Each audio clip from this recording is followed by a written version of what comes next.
Yeah, my merry man of X-Men in the corner there. So, in listening to everybody speak over the last 2 days, what I have noticed is that a lot of my content is going to be repetitive as to what everyone has talked about. Hopefully the format that I'm presenting it to you in will tie everything that you've learned over the last 2 days together.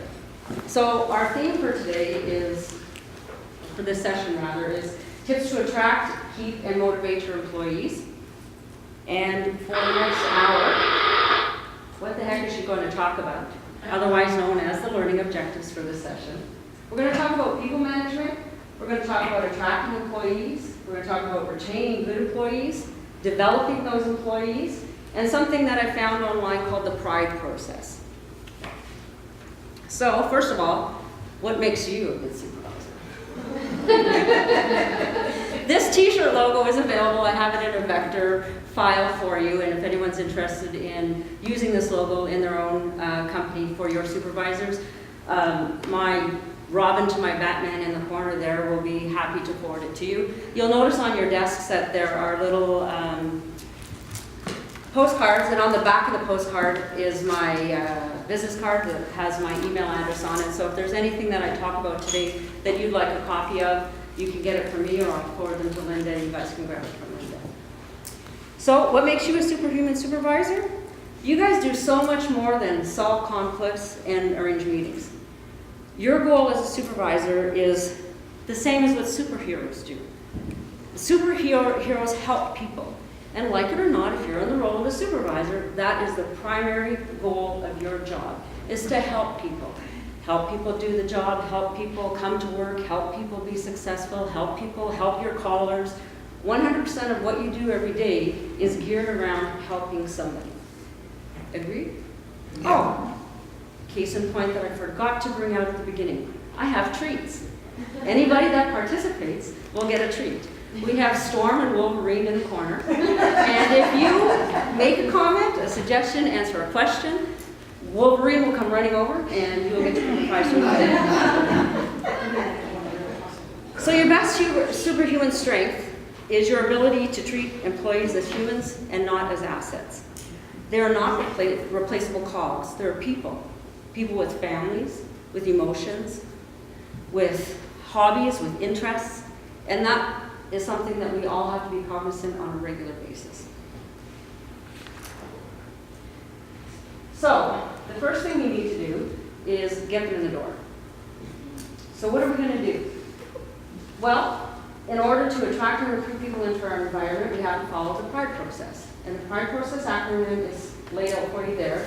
It's provide a positive working environment, recognize, reward, and reinforce their behaviors, involve and engage your staff, develop their skills and their potential, and then, of course, evaluate and measure them. We're going to go into each of these a little more in depth throughout the presentation. So, one of the studies that I looked at when I was preparing for the presentation showed me that 85% of supervisors state that the single greatest challenge that they have in managing the workforce is finding good employees. Agree or disagree? Yeah. Agree? Anybody more loudly than the other so I can give away a treat? Agree. Yay! Okay. Wolverine, up and out. So an important question that every supervisor should be asking is what makes somebody really care about their job? So I'm putting it out there to you guys. What, you don't remember the question? It's here. What do you think people care about in their job? Yes. Feeling like they have a sense of purpose. Purpose, exactly, yes. Wolverine. Job security. Job security, great, another one. Feel like they matter. A paycheck. A paycheck, yes, and feeling like they matter as well. Yeah, just take the bag with you. Sheila, go ahead. Their staff. Their staff, exactly. So fair pay is actually the number one concern for employees. Employees know that they're not going to get the same amount of money as the CEO makes, but they want to know that based on the industry that they're in, they're making a fair and equitable wage. Recognition, someone over at this table had mentioned that they want to be valued and know that they are appreciated and that their work that they're doing is recognized. That's another key factor, actually number two. Feedback. is number 3. They feel that they need to know whether they're doing good or doing bad. They just want the feedback so that they can improve. Control. Employees want to know that they have some control over their work environment and some influence over what takes place in their workplace on a day-to-day basis. Variety.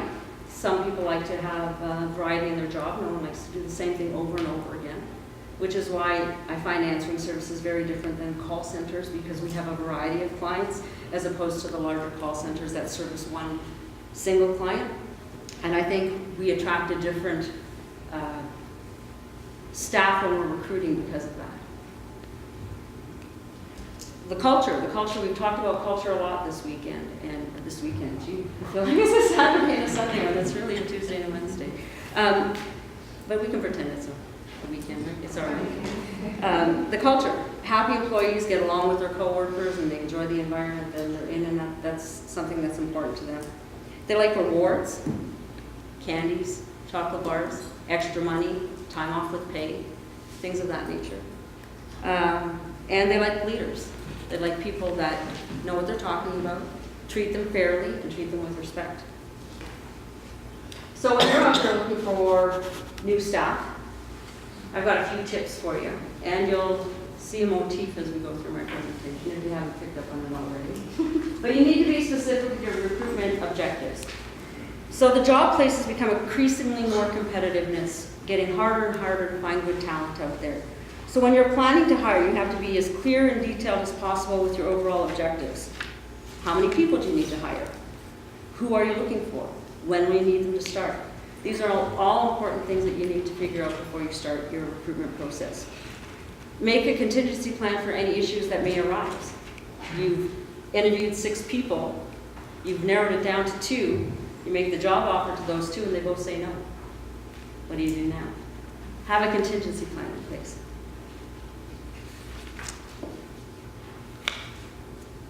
So, super recruiting tip number 1. A man decades ahead of his time, Steve Rogers, also known as Captain America, absolutely. He struggled with the social niceties of the day.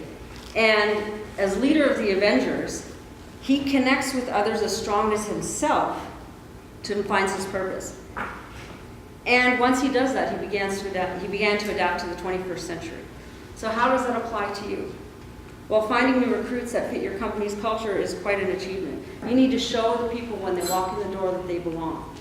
I know in our organization, when somebody walks in the door, they get a tour of the building, they meet key players in the organization, the owners, the VPs, the managers, whoever's around. It's an actual walk around with somebody else. We also provide them with a spill-proof mug, because that has branded with Northern Communications on it, so that they have something to immediately connect themselves with the company. They're given a locker, they're given a manual, they have to do the tedious new hire paperwork and online training manuals and things of that nature. We sit them with somebody so that they're not alone on the first day. There's somebody for them to have their breaks with, there's someone for them to have their lunch with, and there's somebody who's not in management that can answer questions that they need answers to throughout the course of the day. Anybody want to share some of the things that their company does to help onboard their staff? We actually do the same thing. Our trainer walks around and introduces them to everybody, and they go on the same breaks. Our trainer goes on those breaks With them? Yeah, so they're Excellent. not left in the lunchroom all And by you- themselves. Strangers have never met before, so. Do you do, Thank you. do you do group hiring or do you do individual hiring? That's okay, it's all good. We do group. They usually interview like 6 or 7 people, and then we just go from there. I'm not a part of it, so I don't really know that. We were in a group, and we had a group, it was both of us in one meeting, and then each one of us got to take our tour separately, and then while that person was taking their tour, we had our individual meetings. Nice. So it kind of gives you a one-on-one, as well as they want to kind of answer with this and that as well. The personalized experience, I think, is the best experience, because if they feel that they're connected right from the beginning, chances are you're going to keep them for the long haul. And I think Dre and Katie mentioned yesterday too that when they were there, they introduced, there's a lot of us that had, there was like 7 of us that have been there 20 years plus. And they're like, must be a really good place to work because people are staying. That's so different. Yeah, that As was. soon as I walked in there, Kelly's like, interesting, oh, you know, so-and-so's been here this many years, and, oh, Lori's been here, you know, this many years, and you're just like, Yeah, our, all right, supervisor, everything you told me in that interview wasn't just a bunch of, Yeah. here, yes, and here's this picture perfect, and then you realize slowly things start to fall away when you're there, and you're like, wait a minute, this isn't right, it's still there, and I've been there a year as of the 20th of April, you know, it's still there. That feeling is still there every day. Yes, we all have our moments where we would like to Sue's probably one of the camp and strangle me, but she doesn't. I do she not pats me on the head. She just gives you the look and you know, like, hold on, you may need to look at Bring it back. what's going on. Our company is very similar to yours. We have two managers who became owners. John Whitehead is one of them, 33? I'm not even 33 years old. He's been there for a while. And Mike Shantz, his partner in crime, 35 years, I believe now. Started off as a pager salesman and worked his way up through the organization. And they have staff members that have been there as long as them. One lady who works in my department, she's 73 years old, and she's been in the company for 36 years. So, Yeah, our alarm supervisor, Lori, she's been in there 40, she'll be 40 next. Brad teases her, she'll be there 40 years next March, because she was 5 days before me.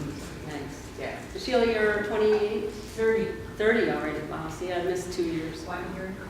So it really does speak to the culture and the environment and the place that you offer your staff when your staff are not looking to leave.